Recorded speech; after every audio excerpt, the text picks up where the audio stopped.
미지의 나라였고 이 나라에서 뭔가 한번 도전하면 뭔가 좀 되겠다 싶었던 생각이 있어요.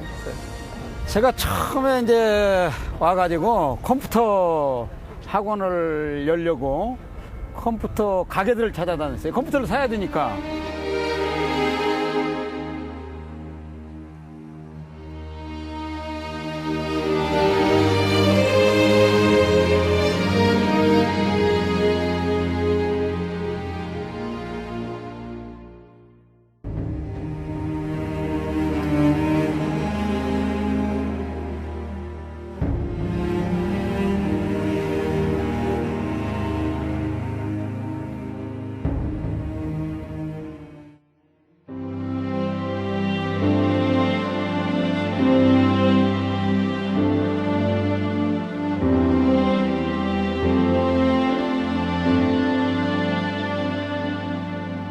공장, 아로마 사업, 신발 건조기, 그다음에 에어백, 브러쉬 성공한 것은 한 10%밖에 안 되고 90%는 아제르바이잔의 실패입니다. 근데 90%그 실패가 오늘의 최용섭이가 있게 된 동기라는 거예요.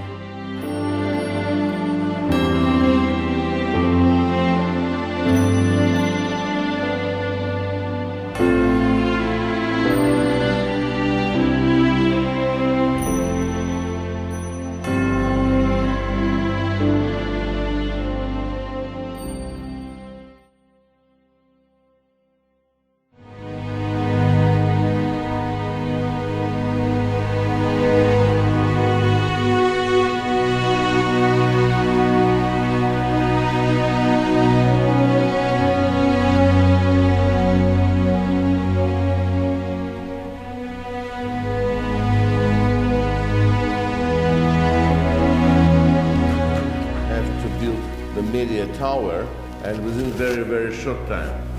And again we got the help of the David, and it was installed in time, and the opening of the oil exhibition, this now one of the biggest in the region, maybe in this part of the world, biggest media tower, now it's working. Everything comes first of all from trust.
여러분들 어떻게 보셨습니까?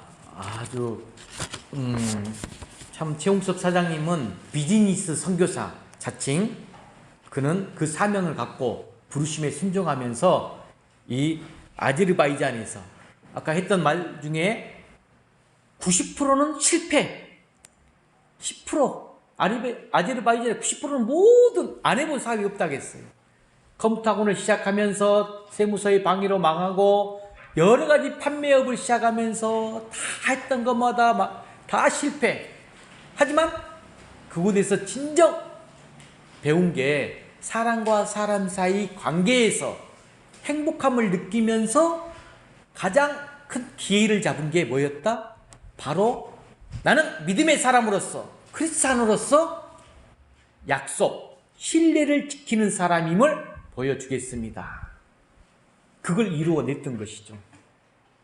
여러분, 진정 하나님은 끝까지 여러분들을 지키시고 보호하시면서 여러분 마음 가운데 태도와 자세를 보면서 하나님께서 믿음의 사람으로 온전히 섰을 때 반드시 여러분에게 축복을 주십니다.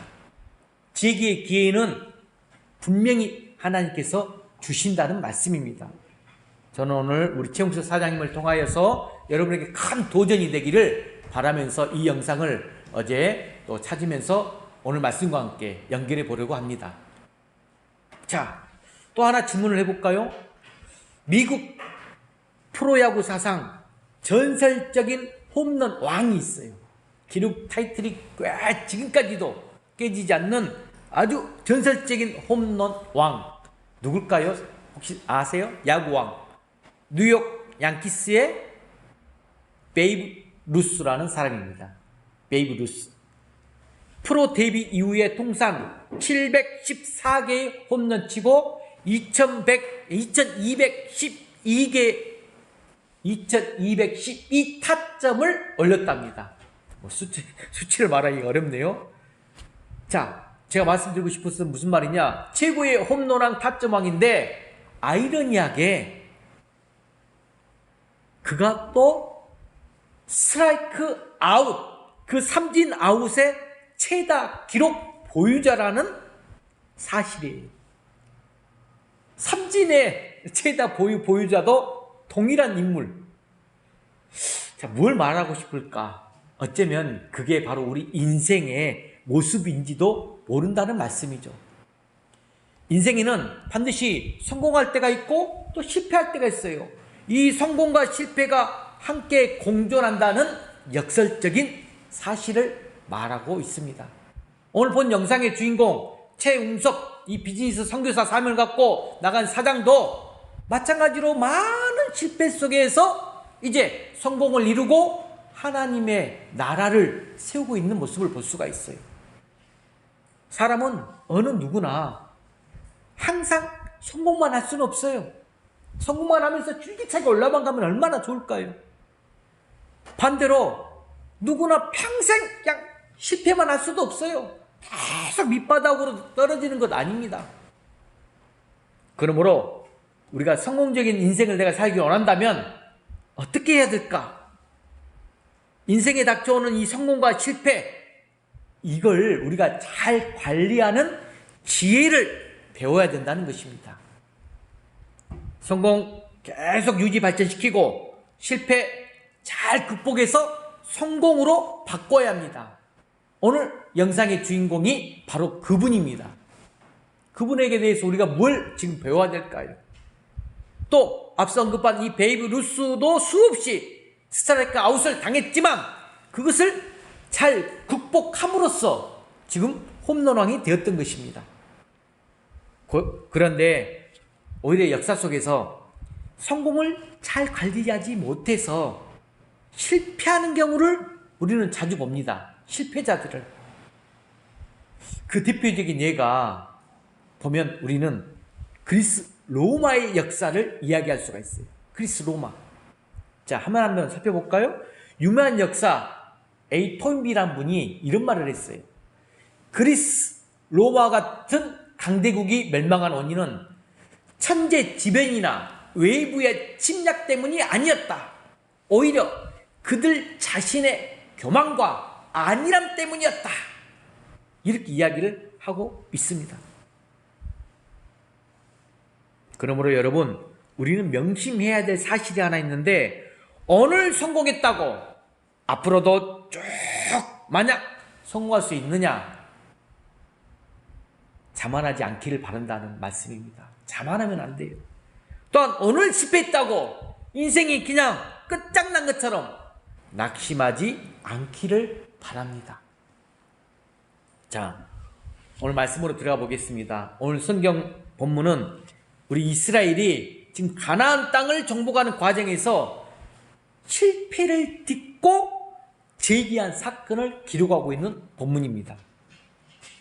자, 이것은 종종 운동 경기에서 자, 떨어졌어요. 졌어요. 그러면 그들을 위해서 한 번 더 기회를 주는 게 있죠. 그게 뭐죠? 패자 부활전이라는 게 있어요. 그 패자 부활전 방식이 실시되는 그와 같은 것입니다. 처음에는 패배했지만 다시 기회를 주는 경기 방식이 패자 부활전이잖아요.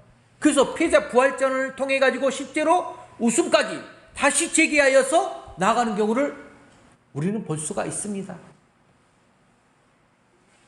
어제 제가 이제 뉴스에도 나오고 막 그러던데, 여러분들은, 저는 이제 TV를 자주 이렇게 켜놓고 세상의 흐름이라든지 좀 내용거리를 찾고 그러는데, 보이스트롯이 끝났잖아요. 우승자가 누구였죠? 잘 모르시죠? 관심이 없으시니까. 뮤지컬 하는 사람인데요. 자, 이름이 갑자기 기억 안 나는데 남성분인데, MBN 뉴스 앵커가 말씀하시기를 막 많은 노래를 잘 부르는 사람이야. 뮤지컬 성악가고 그렇지만 지금까지 너무 많이 실패하고 성공하지 못한 채 나아가다가 이 보이스트롯을 만나서 최종 우승을 하면서 얼마나 건강한 남성인데 눈물을 흘리든지 그 감회가 새롭게 보이더라고요. 패자 부활전에서 다시 일어난 경우를 제가 보았던 것이죠. 어제는 실패했지만 오늘 다시 하나님이 주시는 제 기회를 살린다면 얼마든지 내일의 성공적인 인생이 될 수 있다는 것입니다. 여러분, 이것은 우리 주변에서 지금 많은 상황 가운데, 많은 사람들 가운데 볼 수가 있어요. 성경에서도 그러한 일들이 많습니다. 그렇다면 오늘 우리에게 패자 부활절을 허락하시는 하나님, 그 하나님 오늘 말씀을 통해서 만나보시기를 바랍니다. 그래서 우리가 성공했다면 앞으로 실패하지 않도록, 또 그리고 우리가 혹시 실패했다면 앞으로는 성공할 수 있는 여러분이 되시기를 주의 이름으로 간절히 축원합니다. 자, 그러면 오늘 본문을 통해서 하나님은 우리에게 무엇을 교훈하고 있는지 한번 제가 살펴보도록 하겠습니다. 첫 번째로, 자, 여호수아를 살펴볼 때 먼저 여호수아가 실패를 경험했어요. 이 실패를 경험한 여호수아, 뭘 우리에게 보여주느냐? 오늘 본문 제가 8장을 읽었지만 내용을 이해하기 위해서는 지금 6장부터 8장까지 쭉 전부 다 읽어봐야 돼요. 6장부터 8장 스토리예요. 여러분 집에 가서 나중에 꼭 한번 읽어보시기 바랍니다. 자, 그러면 여호수아 6장을 간략하게 설명하면 여리고성 정복 전쟁 기록이 나옵니다. 제가 몇 주 전에 이 말씀을 통해서 설교를 했어요. 여호수아를 정복한 전쟁 이야기. 이스라엘이 출애굽 이후에 자, 이제 광야 생활을 마칩니다. 그리고 가나안 땅에 들어갈 때 첫 번째 관문이 바로 여리고성이었어요. 그 성은 공략하기에 너무 매우 어려운 큰 성, 감히 허락되지 않는 성이었어요. 그러나 하나님의 지시대로 성 주위를 돌다가 마지막 날에 큰 소리로 외침으로 대승을 거둔 장면이 기록되어 있습니다. 인간적으로는 이해가 안 되는 부분이죠. 하지만 하나님의 능력으로 여리고성이 폭삭 무너지고 말았던 것입니다. 자, 그 이후에, 근데 여기서 한번 참고로 여러분 한번 생각해 보세요. 구약 시대에서 이 전쟁에 관해 많은 이야기가 나와요. 이 전쟁에 관한 이야기를 한번 살펴봐야 되겠는데, 혹자는 여러 전쟁을, 이 기록들을 보면서 의아하게 생각하는 분들도 있어요. 무슨 말이냐? 이스라엘의 침략 전쟁, 하나님이 명령을 하다니, 게다가 진멸하라 이렇게 명령을 내린 걸 보면서 하나님은 이렇게 잔인한 분인가? 아니, 전쟁을 좋아하시는 분인가? 이리 생각할 수가 있습니다. 여러분, 성경을 좀 우리가 읽고 관찰하고 해석할 때 정말 여러분들이 단순하게 그 이단들의 특징처럼 한 구절 한 구절 보면서 핵테마를 가지고 연결해 가지고 짜집기 하는 해석을 하면 절대 안 됩니다. 성경은 한 권의 책으로서 예수님의 이야기라는 것을 분명히 알아야 돼요. 그래서 전체적인 윤곽, 맥락을 살필 줄 알아야 됩니다. 여러분, 구약 성경의 전쟁은 분명한 의미를 가지고 있는데 하나님이 허용하시는 전쟁은 방어 전쟁이었어요. 방어 전쟁. 다만 심판이 필요하다. 그럴 때 그 도구로 사용하시는 경우가 있는 것뿐입니다. 자, 이스라엘이 가나안 땅을 지금 정복한 것이 바로 그런 경우예요. 가나안 그 주민들, 그 족속들이 제약이 너무 관영해요. 그래서 하나님이 심판하려고 작정했어요. 그것이 바로 이스라엘에게 가나안 땅을 주시겠다고 약속하신 것과 딱 맞아 떨어진 것입니다. 그리고 당시 전쟁은 여러분 마치 일상사와 같은 자주 생기는 일이 구약시대의 전쟁이에요. 요즘도 전쟁이 있죠. 우리는 지금 특별히 남북 분단 국가로서 또 지금 여러분들이 뉴스 매스미디어를 봐서 알다시피 또 순간적인 위협으로 살인, 죽음이 도사리고 있어요. 그렇지만 고대의 전쟁과는 차원이 달라요. 여러분, 이 구약 성경의 전쟁은 오히려 이제는 우리 삶을 상징한다는 것을 알아야 돼요. 우리의 삶과 연결돼요. 우리는 늘 삶의 현실 가운데 여러 가지 문제로 인해 전쟁을 하듯 힘겹게 살아갑니다. 여러분, 지금 코로나 이 팬데믹 시대를 맞이하면서 전쟁과 같은 삶 아니에요? 얼마나 두렵고 불안한 가운데서 죽음의 공포 가운데까지 여러분들 나가는 사람들이 우리 주변에 너무 많아요. 코로나 블루라는 용어까지 나오면서 이 블루를 맞이하면서 힘겹게 살아가는 분들, 전쟁의 삶을 살아가는 분들이 너무 많습니다.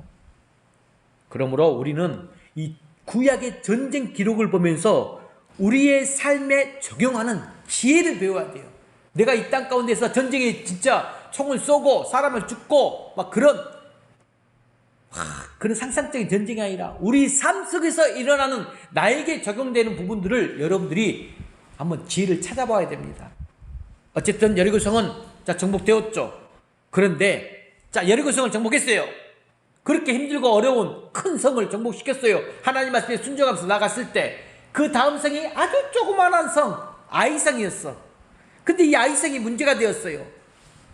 아이성은 정말 말 그대로 여리고성보다 아주 작은 성이에요.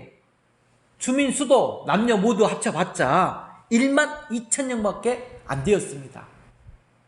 하지만 아이성 정복의 결과가 어찌 되었죠? 여러분이 잘 아시다시피 참담한 패배의 결과를 얻었어요. 자, 말씀 한번 읽어볼까요? 7장 2절에서 3절 말씀 한번 읽어봅시다. 화면 보고 시작.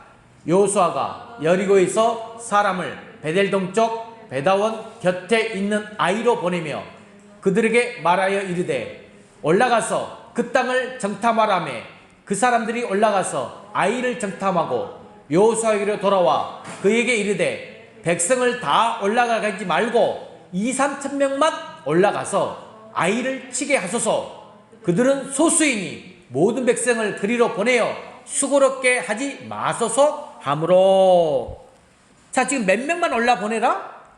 2-3천 명만 군사를 보내라. 그런데 결과가 어떻게 됐어요? 쫓겨옵니다. 그리고 전사자가 36명이나 생겼습니다. 그래서 여러분 7장을 쭉 계속 읽다 보면 그 소식을 들은 백성들은 마음을 물같이 녹아내렸다 그랬어요. 마음이 물같이 녹아내렸다. 이 표현이 무슨 말입니까? 우리식으로 말하면 마음이 얼어붙었다는 뜻이에요. 마음이 얼어붙어버렸어요.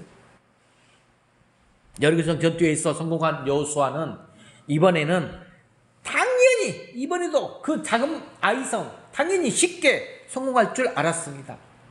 하지만 결과는 정반대였죠.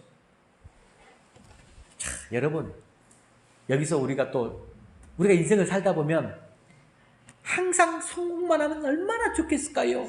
승승장구 형통한 일만 있으면 얼마나 좋겠습니까? 그러나 인생은 그렇지 않다는 거예요. 성공할 때 잘하지 않으면 이내 실패하게 됩니다.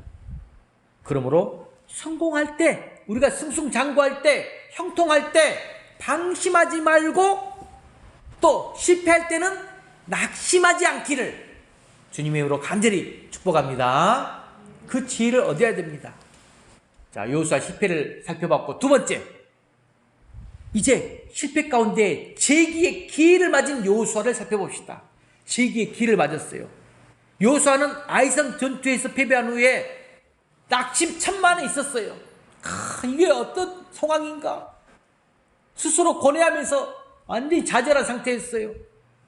7장 6절을 앞서들을 보게 되면 여호수아가 옷을 찢고 옷을 찢었다고 했어요.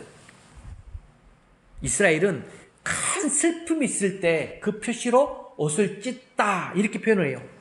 크게 슬퍼했다는 뜻입니다. 그리고 7절을 보게 되면 슬프도소이다 주 여호와여 이렇게 부르짖고 있어요. 슬프도다 주 여호와여. 이렇게 낙심해 있는 여호수아에게 지금 하나님이 나타나 위로해 주십니다.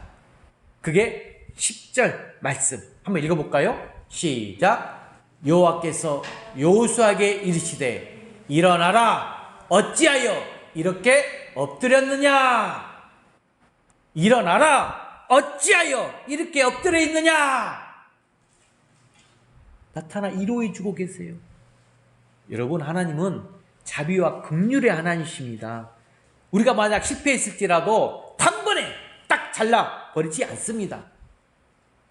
다시 일어날 수 있는 지혜의 기회를 분명히 주십니다. 세상에서는 한 번만 잘못해도 가차없이 잘라버리지만 하나님은 여러 차례 기회를 주시고 있어요. 여러분, 저도 개인적으로 그런 경험을 굉장히 많이 했어요. 그래서 성경을 보면 하나님이 주신 그 기회를 잘 선용해서 제기한 사람들이 얼마든지 많이 우리가 살펴볼 수 있어요. 대표적인 인물 베드로를 한번 살펴볼까요? 그는 3년 반 동안이나 예수님을 쫄깃하게 잘 따라다녔어요. 수제자로서. 그 결과 그런데 반 동안 3년 동안 쫄깃하게 따라다니면서 그 결과가 철저한 배신 한 번이 있었어요. 예수님이 불법 재판을 받을 때 그 앞에서 3번씩이나 부인했습니다. 마지막에는 저주하면서 욕하면서 부인했습니다. 그 죄악 얼마나 큽니까? 부인한 죄. 그러나 닭 울음소리를 듣고 그 예수님의 말씀이 생각나서 그 자리에서 회개합니다. 그리고 재기합니다. 여러분들이 제기했던 베드로의 사역을 다 알고 있을 거예요. 그래서 지금 2000년이 넘는 이 기독교 사상 역사 인물 중에 가장 위대한 인물로 우리가 지금 그를 기억하고 있습니다. 반면에 가룟 유다를 살펴볼까요? 회개의 기회를 놓치고 마침내 자살해서 죽지 않습니까? 영원한 멸망을 당한 것입니다. 여러분, 이 베드로나 가룟 유다 어찌 보면 잘못한 것으로 치면 그냥 거기서 거기에요. 큰 차이 없어요. 중요한 것은 기회를 주셨을 때, 하나님께서 다시 한번 기회를 주었을 때 회개했느냐 안 했느냐 이 여부예요. 여러분, 하나 인물을 더 살펴볼까요? 마가라는 인물 잘 아실 것입니다. 마가복음을 기록한 사람 마가. 본래 바나바의 조카예요. 바나바. 바울과 바나바 많은 선교 사역을 이뤄내죠. 그리고 이 바울과 바나바가 안디옥 교회 최초의 선교 파송을 받고 1차 선교 여행을 떠날 때입니다. 그때 마가를 함께 데리고 가요. 3명이. 바울, 바나바, 마가. 바나바의 조카로서 데리고 갔어요. 그런데 이때 마가는 젊었어. 아직은. 그 젊은 마가는 그 선교 사역 가운데 너무 힘들어. 어려워. 힘들고 어렵고 너무나 따라다니는데 버거움이 느껴져서 그걸 이기지 못한 채 중도의 집으로 돌아가 버리고 맙니다. 그 후 이제 2차 선교 여행을 떠날 때 바나바가 또다시 마가에게 기회를 줍니다. 다시 데리고 가려고 하죠. 그런데 이때 누가 반대하느냐? 바울이 반대를 해요, 이제.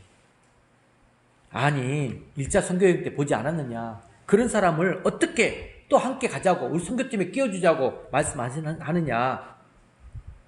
이 문제로 이 바울과 바나바는 심히 다투고 갈라서게 돼버려요. 갈라섭니다. 이렇게 보면 그 마가는 어떤 자가 되죠? 실패자가 되는 거예요.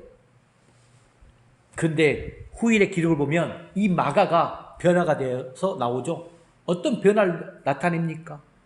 여러분, 마가복음을 쓸 정도로 성경의 위대한 인물이 되었는데 바울이 마가를 다시 평가하는 구절이 있어요. 말년에 디모데에게 편지를 쓰면서 한 말인데 그게 디모데 후서 4장 11절에 나타났는데 네가 올 때에 마가를 데리고 오라.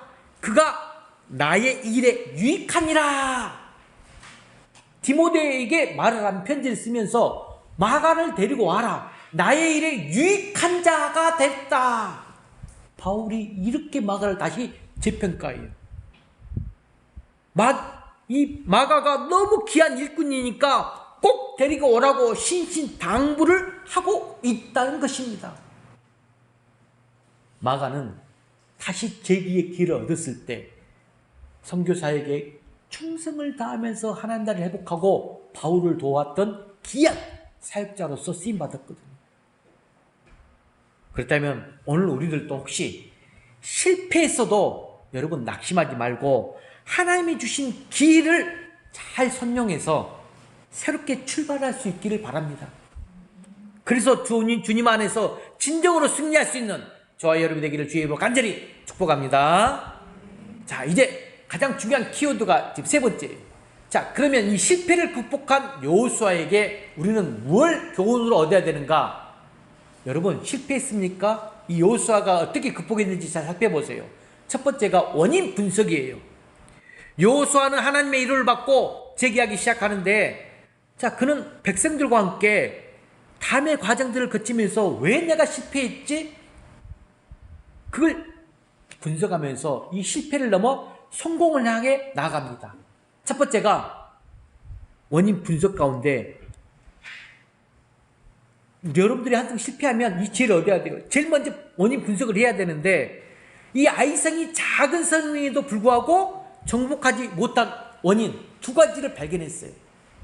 자, 여러분들도 실패하면 원인 분석이 먼저라는 걸 깨닫고, 자, 여호수아는 어떤 두 가지 분석을 했느냐? 숨겨진 죄악과 두 번째는 교만 때문이었구나. 이걸 분석했어요.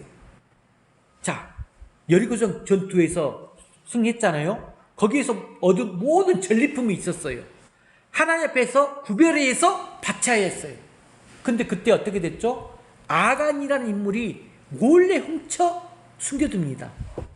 신할산의 외투 한 벌, 금덩어리, 은덩어리 등 이 모든 전리품을 장막 밑에 다 감추어뒀어요. 하나님께 분별해서 드리지 않고.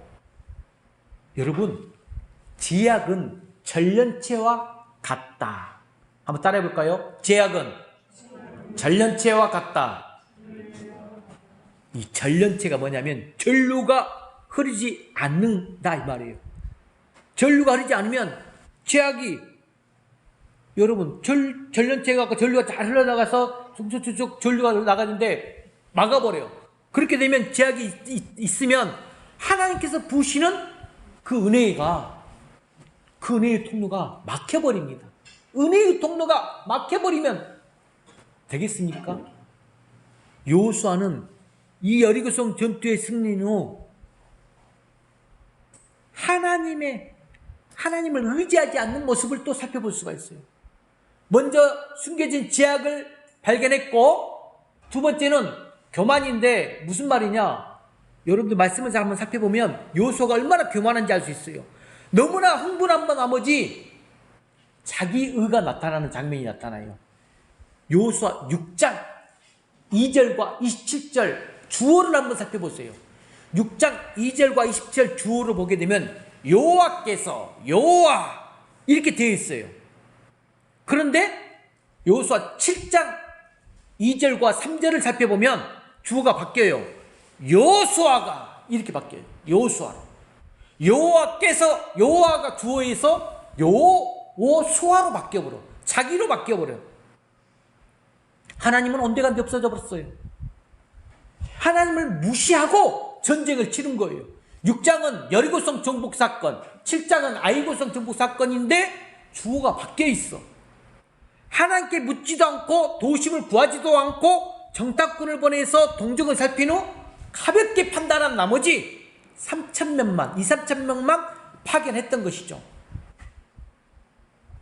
이처럼 자신의 삶 중심에서 하나님을 무시한 것, 이게 바로 교만이라는 거예요. 교만. 우리가 잘 살아가는 것 보면 내가 열심히 노력하고 얘가 열심히 살아서 자신의 능력과 공로인 양 생각하는 것, 여러분 착각입니다. 자, 지구가 둥글어요. 지구 자전하고 있다 했죠? 움직이고 있어요. 우리 그 위에 서 있어요. 잘 서 있죠? 느끼지 못할 정도로. 하지만 중력이 끌어당겨주고 있기 때문에 우리가 이 땅 가운데 그 둥근 지구에서 서 있고 잘 이겨내고 있는 거예요. 마찬가지로 하나님의 은혜로 우리를 이끌어 주시기에, 하나님의 은혜가 우리를 이끌어 주시기 때문에 잘 살아가고 있다는 걸 여러분이 명심해야 됩니다. 하나님이 우리를 놔버리면 당장 흔들리고 넘어지게 되어 있습니다. 그래서 바울은 이렇게 경고하죠. 여러분 잘 아는 구절 읽어볼까요? 고린도전서 10장 12절 시작. 그런즉 선줄로 생각한 자는 넘어질까 조심하라. 선줄로 생각한 자 넘어질까 조심하라. 그럼 우리는 범사에 항상 하나님을 인정하고 마음의 왕자에, 내 중심에 하나님을 모셔드릴 수 있기를 바랍니다. 그게 바로 겸손입니다. 경건의 연습, 겸손입니다. 겉으로만 얌전한 모습을 보이는 게 겸손이 아니에요. 만일 인간이 하나님을 무시하고 교만하면 반드시 우리는 멸망하게 돼 있어요. 그게 바로 잠언 16장 18절 말씀이에요. 자, 읽어볼까요? 시작. 교만은 패망의 선봉이요 거만한 마음은 넘어짐의 앞잡이니라. 이 두 구절 말씀을 여러분 잘 기억하시길 바랍니다. 그러므로 겸손하게 십자가에 매달려 있는 우리 주님 한번 생각해 보세요. 마지막 그 순간에 십자가에 겸손하게 매달려 있는 주님, 그분이 만약 교만하셨다면 십자가에서 내려올 수 있었어요. 충분히 그 능력이 되시는 분. 그러나 자기의 뜻이 아닌 그 아버지 하나님의 뜻을 구하였고 그 뜻에 따라 십자가에 죽으셨습니다. 그렇다면 우리들도 이 십자가에 달린 이 주님의 겸손을 배울 수 있기를 바랍니다. 그리고 그 겸손으로 주님을 따를 수 있는 우리 풍화문의 모든 성도가 되시길 주의 이름으로 간절히 축복합니다. 자, 원인 분석이 끝났어요. 두 번째는 회개입니다. 회개. 실패의 원인을 깨달은 여호수아는 철저히 하나님 앞에 회개하였어요. 그리고 백성들까지 성결케 하기 위해 이제 죄인을 이제 찾아냅니다. 스스로 자수하기를 원했어요. 근데 자수를 하지 않아. 회개하지 않아. 그래서 어떻게 했죠? 제비뽑기를 합니다. 제비뽑기를 통해서 부족별, 가문별 순서적으로 해서 색출 다 해냅니다. 마침내 누가 걸려들죠? 아간이 걸렸습니다. 그런 아간은 일이 들통이 나자 하는 수 없이 실토하죠. 여러분, 그러나 이것은 이제 진정한 회개가 아닙니다. 들통나기 전에 스스로 고백하고 돌이키는 게 회개예요. 명심해야 됩니다. 아간은 진정으로 회개하지 않았기에 하나님의 명령대로 차단되죠. 이것도 한번 잘 살펴보세요. 어떤 벌을 받고 차단이 되는지. 아간 그 일가족 불태워버립니다. 그 위에다가 돌무더기를 쌓아놓습니다. 모든 일가족을 불태워서 돌무덤을 쌓아요. 그게 뭐죠? 그렇게 생긴 것이 바로 아간 골짜기예요. 굉장히 무서워요. 이게 여호수아 7장 24절 26절 말씀의 내용이에요. 그러므로 이러한 비극이 생기기 전에 우리 모두의 죄 내려놓고 진정한 회개의 자리, 회개 운동이 일어날 수 있기를 바랍니다. 회개하지 않으면 안 돼요. 하나님은 우리에게 기회를 줘요. 우리는 이 땅 가운데서, 사단이 지배하는 이 땅 가운데서, 이 전쟁터에서 영적 전쟁을 하면서 반드시 시험, 무너짐, 낙심, 실패하면서 원망, 불평 할 수 있어요. 그럴 때마다 주님 앞에 나와 회개하시면 긍휼히 여기시고 자비하신 하나님께서 우리를 안아주시고 다시 한번 제기의 기회를 준다는 말씀입니다. 통회하고 자복한 자의 기도를 하나님께서는 들어서 응답해 주시기 때문입니다. 회개하시는 여러분 되시길 바랍니다. 자, 그리고 나서 원인 분석, 회개, 세 번째가 뭐냐? 재도전. 재도전입니다. 실패했지만 회개하고 다시 도전하면 성공할 수 있어요. 오늘 영상의 주인공 최홍서 사장님 실제적인 인물이에요.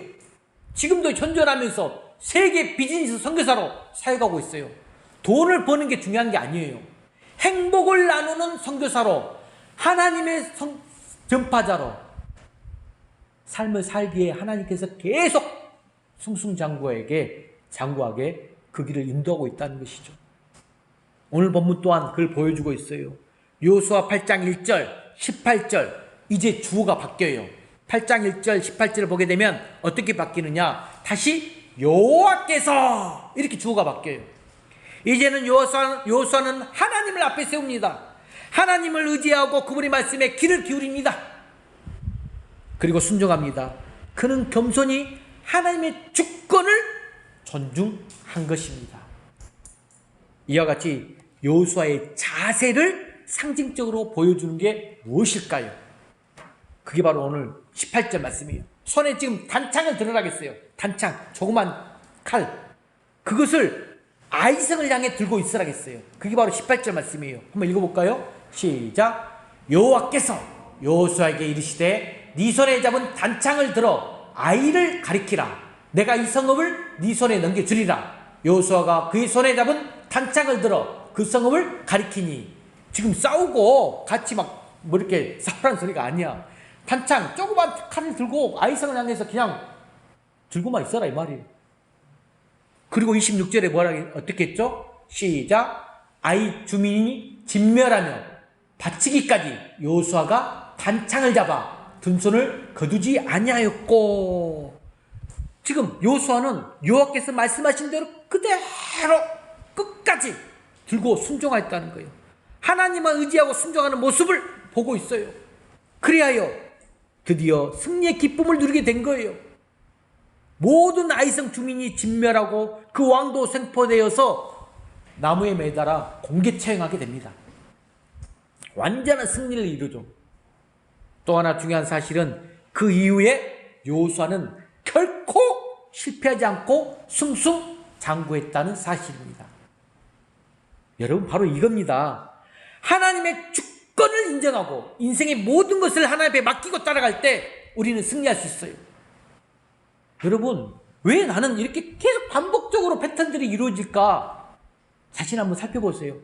하나님의 주권을 인정하고 하나님 말씀대로 순종하면서 내가 진정 하나님 말씀대로 살아가고 있는지, 내 의가 나타나지 않고 내가 교만하고 있는 모습이 나타나지 않고 내가 살아가고 있는지, 그러지 않으면 우리는 계속 반복적으로 롤러코스터처럼 왔다 갔다 하고 있어요. 지금 하나님은 총사령관, 나는 부사령관.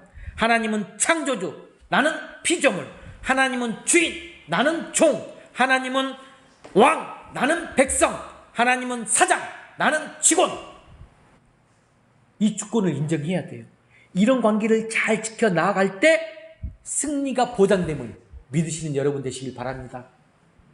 제가 목사이자 또 많은 사람들을 만나서 상담을 합니다. 그때 전이상담학교 접근할 때 진정한 카운셀러, 이 자리에 내담자로 오신 그분도 피상담자, 나도 상담자라고 하지만 진정한 카운셀러는 성령 하나님이라고 주권을 인정해 드리고 저도 상담을 합니다. 그래야 진정한 공감을 이끌어낼 수가 있기 때문에, 그 내담자, 피상담자의 마음을 만들 수 있기 때문에 그렇다는 것이죠. 여러분, 바울도 참 놀랍지 않습니까? 다메섹 도상에서 예수님을 만난 이후에 한 번도 실패한 적이 없어요. 바울도. 어떻게 그럴 수 있었을까요? 그는 예수님을 만나기 전에 그 실패했던 것 반복하지 않았다는 거예요.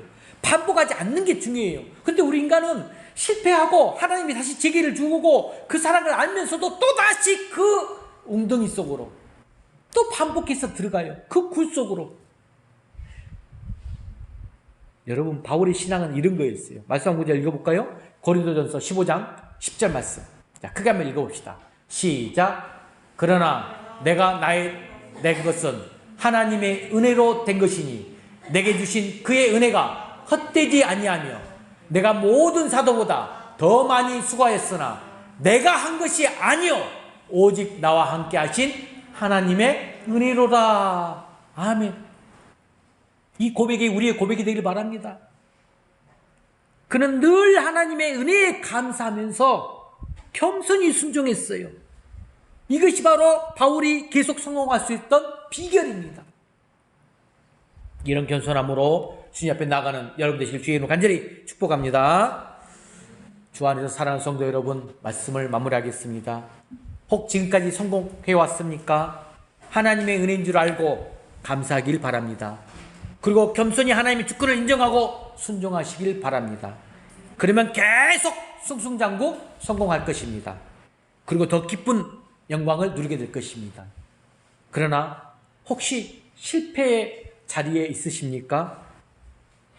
그럴지라도 하나님의 패자 부활전을 기억하시길 바랍니다. 무엇 때문에 실패했는지 첫 번째로 원인을 분석하셔야 돼요. 그리고 자복함으로 회개함으로써 하나님과 나와의 관계를 회복하시고 하나님께 순종할 수 있기를 바랍니다. 그리고 나서 재도전하시길 바랍니다. 그러면 실패가 성공으로 변화될 줄로 믿습니다. 아무쪼록 오늘 주신 말씀, 이 말씀 잘 명심하셔서 항상 승리하는 저와 우리 풍화문의 모든 성도가 될 수 있기를 주의 이름으로 간절히 축원합니다. 기도하겠습니다.